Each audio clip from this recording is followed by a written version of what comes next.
everyone, welcome back to another exciting episode of Attack Productions. Today, I bank up joined once again by Jimmy and Adam. Prove it. Yep, it's me. And today's matchup is me versus Steve. Steve couldn't join us today. I am playing AOD, and Steve is playing SS4 Gogeta.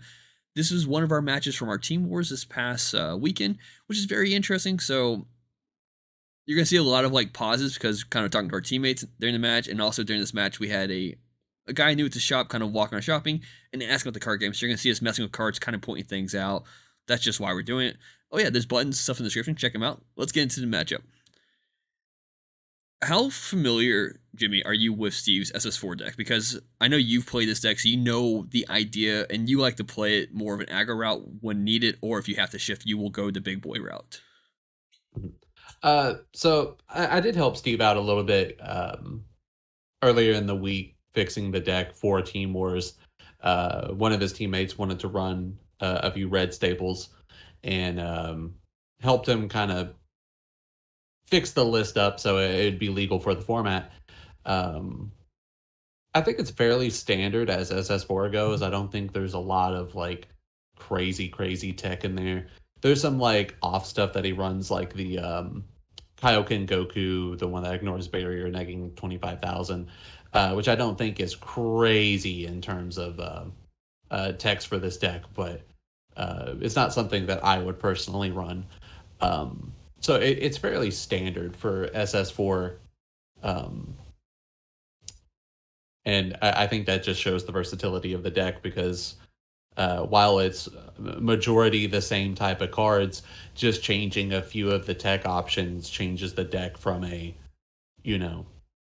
hard or more of a mid-range deck to a hard aggro deck in the way that I play it. I know because we're doing Team Wars, we don't really have the option. We don't have sideboards.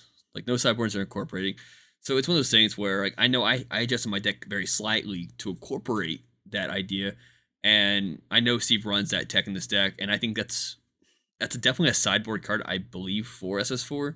But adding it to a deck that may not have the ability to sideboard isn't bad if it's a one of. It's like if you see it, you got it when you need it. If you don't see it, just hope you don't need it. Mm-hmm. How did you feel AOD was going to do in this against this pretty aggro, deck? So we sat down, and I told him straight up, I'm like, I've been waiting for this matchup for a very long time. I actually haven't had a chance to actually do this matchup. I know SS4 gets a lot of its resources by playing the 1-drops for draws, and if you recall, AOD has Android 13, which is a counterplay. Since this cost is reduced to 1, Android 13 hits it, they discard it, the card goes to drop, and then they have to discard a card afterwards. So I do have the tech for it, and as you can see here, he did get the Kaioken. He sniped the Babidi, which is very good and very strong. So at this point, I felt like I was in trouble for this matchup. I no longer have my ace that kind of helps my deck run. Now, yes, there's a lot of ways in this deck to recover that play. I play 4 of the Babidi. I play 4 of the Hatchiak. I have ways of seeing the card when I needed it. That is a very high rolly play to snipe the Babidi because you can, like you said, you can board it easily. You just have to hope that the AOD player does not have a way to board another Babidi. And one turn without Babidi and AOD sets you far back, much farther back than one would think. Oh, yeah. It's one of those things where, because I knew he could just block cards out, I was actually going to pass turn 2 with both energy being open because I mulliganed 4 Android 13 cards and at least 1 Janemba. As you can see, I've already charged 1, so I have that on my hand. And I was just going to use the Janemba to bounce it back to my hand and just constantly counterplay him every time he tries to play a 1-drop. But because he sniped that Babidi, I had to completely change the way this turn works. And after the swing, I did not see a Hatchiak, and I had no recovery for this turn for that Babidi. So I do have to end up passing this turn with no Babidi on board. So if I want to play a card, it has to be its cost, or at least 2 energy for it. Now this was the first round of our Team Wars event. Did you feel like there was maybe a little bit of kind of format fatigue from not really knowing how to play as a team from either your team or Steve's team? Like it's kind of a new thing for us. We usually just play 1v1, best of one. Did that take like a couple of turns to get used to kind of the format? So I talked a little about this yesterday on our update weekly bullshit stuff, um, where I don't have sense beans in this deck, and because of the team wars, I'm letting another teammate use that. I have to then, if I need to be more defensive, I'm not going to tap cards down because I need to make sure I can maximize my defensive turn to go into a better offensive pace. Where normally I would leave one blue open, Sensu Bean, and then I have access to a negate and a counterplay. But now, like you can see here, like I said, I didn't get recovery for Bobby, which is good because now I'm able to at least play an Android 13 to some degree. And I'm putting the body back in my deck because it does say place with 2 Evil Wizards or 2 Agent Destruction cards. But there was that moment where I'm like, I had to figure out my adjustment and make sure I knew what I was doing turn by turn. And this really did help kind of figure out a groove. And I think I've heard Jimmy say it before, and I do agree. You don't need Sensu Bean for this deck. It just, I think having 2 of is just a nice comfort zone. Like if you do see it, you know you're for sure protected during your opponent's crackback. At least in my experience, it's been that way. And that was something that we kind of found out talking over our decks with our teams is like we had to maybe trim some of the fat, and a lot of us chose decks that we are really familiar with. So kind of going back into the brewing process, which personally is my favorite part of the game. It was nice to kind of start to say, I don't really need this one, even though it's a staple maybe for the deck or for this particular color. I can maybe get rid of it because I've noticed it in my rounds and rounds of playing this deck that I don't really need that card all that much. Yeah, and I will say, like in my games, not having Sensu Bean, I still felt pretty good. Like I still felt like my matches went good enough without Sensu Bean.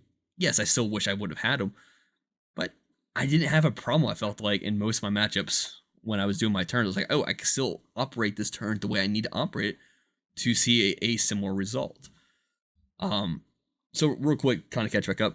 Steve awakened. He established a unison, got another card on the board. So at this point, he's just trading cards off, which is what this deck kind of does. It just allows you to play cards, draw cards, combo, draw a card. And he's doing it very well. Like he's still keeping himself, I tried to slow him down for a bit. He still played the Gogeta. He got to add a red card to his hand. He used the effect to play the Goku. Still got to draw a card off that. I don't remember because it looked like he didn't combo it off when he...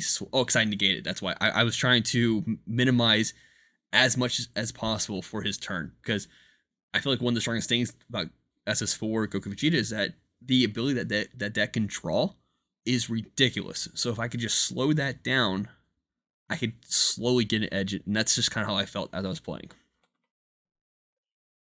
And did you feel like you were on a clock at this point in time because of that the big Gogeta that comes out like turn 4 or turn 4 is a turn. I knew he had it because he obviously, I think he got it off the unison play, or he got it earlier in the match. I remember him saying Gogeta. I'm like, okay, he has it.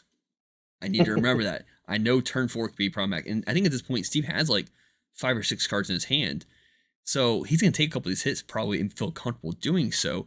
But I just feel like I have to add enough pressure to make him uncomfortable. Mm-hmm. And I'm just going for the leader. Like normally, if I felt comfortable going for a unison, if I didn't want to give him resources, it'd be fine. Because I knew he had that Gogeta in his hand, I had to apply as much pressure as possible this turn. And you can see I got a Bobby. I'm able to play the Bobby. Still no Hachiak, by the way. I just got lucky in getting a Bobby, I think, off the life. And now I'm able to swing, search, awaken, be max energy. And because of the way this deck functions, I'm able to free play a card and then add more stuff to my deck. And just have to find a way to get as much pressure this turn as possible. Yeah, which I don't think AOD is really going to struggle to find pressure. No. Just by the nature of the deck. And he has one standing energy. So really, I'm at a point where I know it's in my hand, and I'm trying to see if I can get him just to use that last energy. So this is interesting. So I called Jimmy over here for this because I wanted to make sure we're doing this right. Because as soon as I did that, I'm like, I feel like he could get this snipe. So I called Jimmy over real quick about the order of operations because that counterplay is a counterplay, then play the card all in the same interaction. So because it's all in the same interaction, my response will still get played before him, and then he can snipe my card. And you'll see Jimmy come over in a second to kind of like just clarify that I was right in that assumption, and I will end up letting the Yamcha stick instead. So something to kind of talk about the Team Wars format, which I think is really cool in the format of being able to coach your teammates. And especially when you have a diverse group of players that come from different styles of gameplay, you get a lot of like really interesting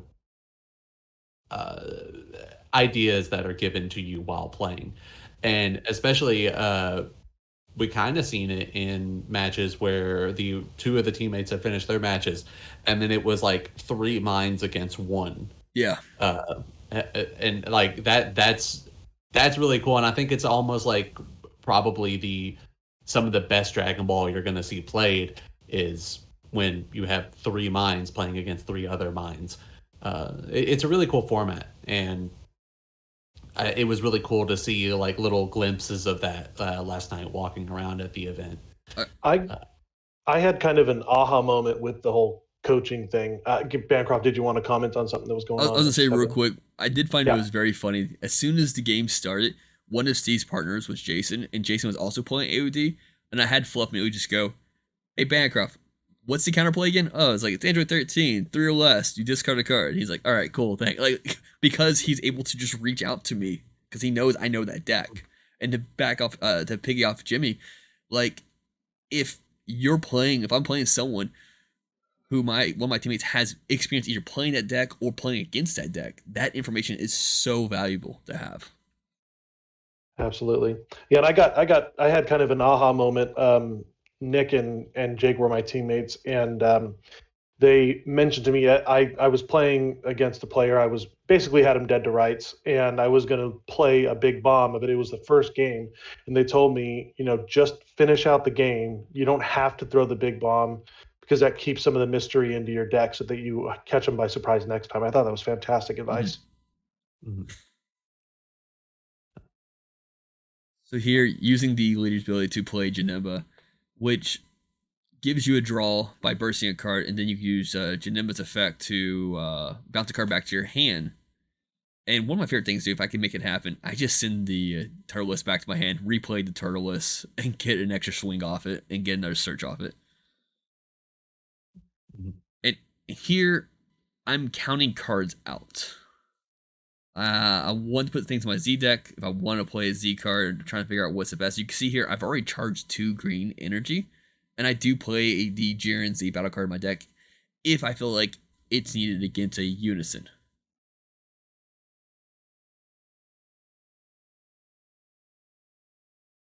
Are you playing Vermilion Saiyans in this list, or what what SCR just come with? So the SCR I go with this deck is Pan, just because Pan's a free play in this deck, and I do play a Champa in my deck, so like it's one of those things where it's a free card to play, it's a 40k, then I combo 1, make it double strike 50. And have you noticed that formatting AOD to the Z battle format has been difficult? So AOD is one of those decks where it just spams the board, and a lot of times, like I have a lot of text in my deck that allow me to draw cards. Like I play the Bardock, I don't remember the exact name of it, but it draws 2, you just card 1. The Janembas, which your opponent either with offering they crit or you draw cards. Like in one of my games, I think it was the second round, and it was against I think Nick. I'm not sure if Jimmy saw it, but like I had a stack for a hand by turn 3. Like it was probably the most cards I've ever had in an AOD deck. Yeah, I always kind of seen AOD as a deck that doesn't really want to combo on attacks. It just wants to kind of hunt and peck for damage or advantage on the field. But I feel like where the game has kind of moved into the base power being 20k instead of 15k, as we've seen on a lot of Z leaders and most battle cards. We're not seeing a lot of 15k battle cards being printed. I feel like it's almost like a subtle incentive to combo more and to interact with the combo step and the Z energy more. And I think AOD, out of a lot of decks, really has to focus on its combo potential now.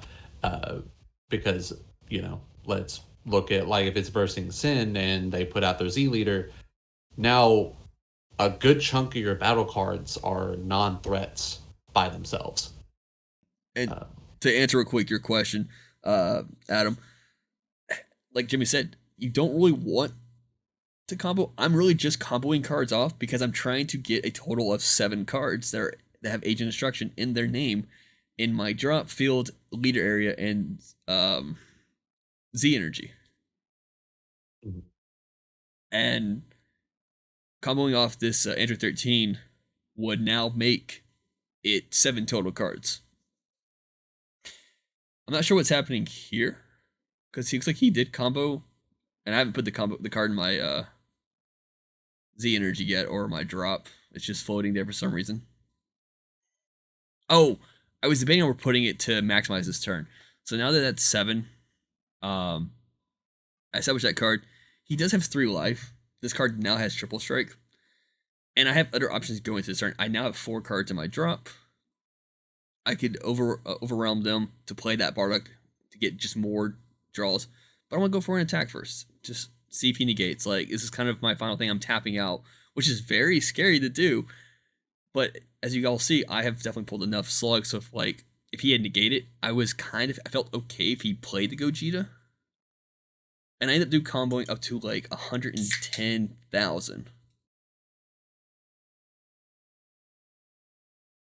So it just breaks down to the cards I gave him. Were they enough? He does use this energy here. Sorry, the energy to play combo this card, which negs a card by 10k, I think. So you see, I just removed 2 cards. Like, okay, those are gone. Then we'll just not factor those at all. Can you get to 100,000?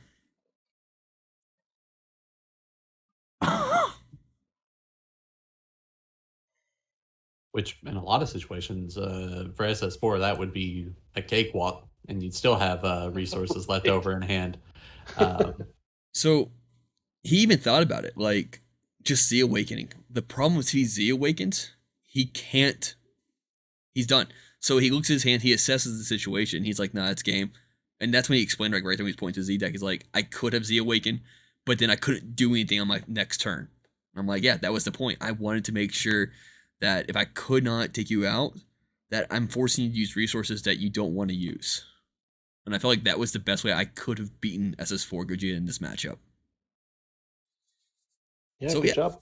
Appreciate it. And with that, thank you all for tuning in. Keep on those buttons down below, links in the description. Bye.